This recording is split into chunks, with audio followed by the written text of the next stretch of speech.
So we all clean our clubs, right? It's just part of the game. But what if I told you there's a good chance you're doing it all wrong? Today, we're going to dig into the surprising science of what it really takes to get a golf club clean, and trust me, it might just change your entire approach. Think about this for a second. You hit an approach shot, it feels perfect off the face, but when it lands, it just doesn't check up. It rolls right past the hole. You start blaming your swing, or maybe the greens are just slick today. But what if the real problem, the thing that's actually killing your spin, is something you're not even seeing? All right, let's pull back the curtain on this unseen saboteur. We're about to find out what's quietly wrecking your control and your precision on the course. I know it sounds a little dramatic, but it is absolutely true. The number one thing holding back your shot control probably has nothing to do with your swing mechanics. Nope, it's a tiny little detail hiding right there on the face of your club that almost every single golfer overlooks. So, to really understand what's going on, we have to zoom in. I mean, way, way in. Let's break down the anatomy of a dirty club and see what's happening at a microscopic level. And here is the absolute key. You can look at your club, see a little bit of dirt on the face, and think it's no big deal. But that surface stuff, that's not what's costing you strokes. The real enemy is the grime, the sand, the grit that gets packed deep down inside the grooves. I mean, those grooves are literally engineered to generate spin, and when they're clogged, poof, your spin is gone. And check this out. It's just simple physics when you see it laid out like this. On the left, you've got the club groove, this perfectly engineered channel built to grab the cover of the golf ball. And on the right, you've got debris, tiny little particles of sand and dirt. You can see they are the perfect size to just fall right into those grooves and get totally wedged in there. It basically turns your high-tech spin-milled club face into a smooth, useless surface. Which, leads us to a huge mistake I see all the time on the course. I like to call it the wiping fallacy. Let's talk about why your go-to cleaning method is probably doing next to nothing for your game.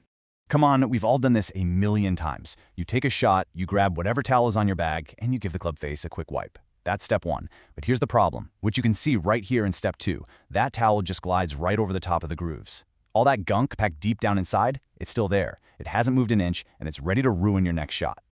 So what gives? It seems so simple, right? A towel should clean a club. So why isn't it working? Why is that debris so stubbornly stuck in there? Well, the answer isn't about how hard you wipe.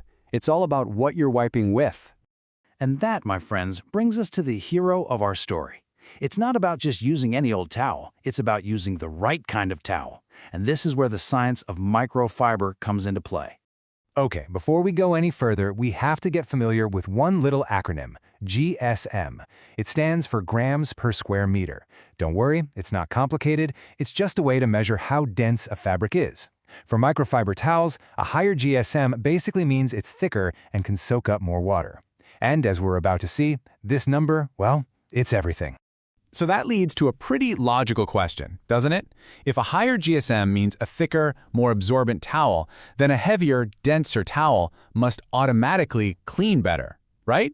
That's what you'd think. But the actual data tells a much, much more interesting story.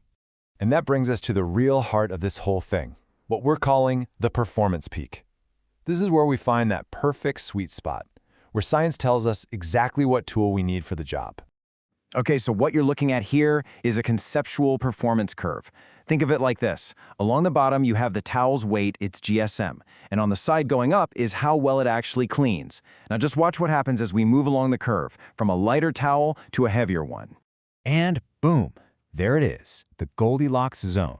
You can see that as the GSM goes up, the cleaning performance gets better and better, but then it hits a peak. All the data shows that the absolute sweet spot for pulling that gunk out of your grooves is right here, between 380 and 420 GSM. It's not too light, not too heavy, it's just right. But here's the crazy twist. Take a look at what happens after that peak. The cleaning performance actually starts to go down. But why? Well, it's because the super dense microfiber gets waterlogged way too fast. It gets so saturated with water that its fibers just can't grab onto the debris anymore. It's a perfect example of how sometimes more is definitely not better. Okay, so let's just do a quick lightning round recap. Number 1, the real enemy is the dirt hiding deep inside your grooves. 2, a lazy surface wipe just isn't going to cut it. 3, The secret weapon is the weight of your microfiber towel, measured in GSM. And finally, number 4, that magic Goldilocks zone for the perfect clean is between 380 and 420 GSM. So we just took a seriously deep dive into the hidden science of something as simple as a towel. Kind of makes you wonder, doesn't it? What other piece of equipment in your bag are you completely overlooking? What other tiny detail, hiding in plain sight, could be holding your entire game back? Something to think about. Thanks for tuning in.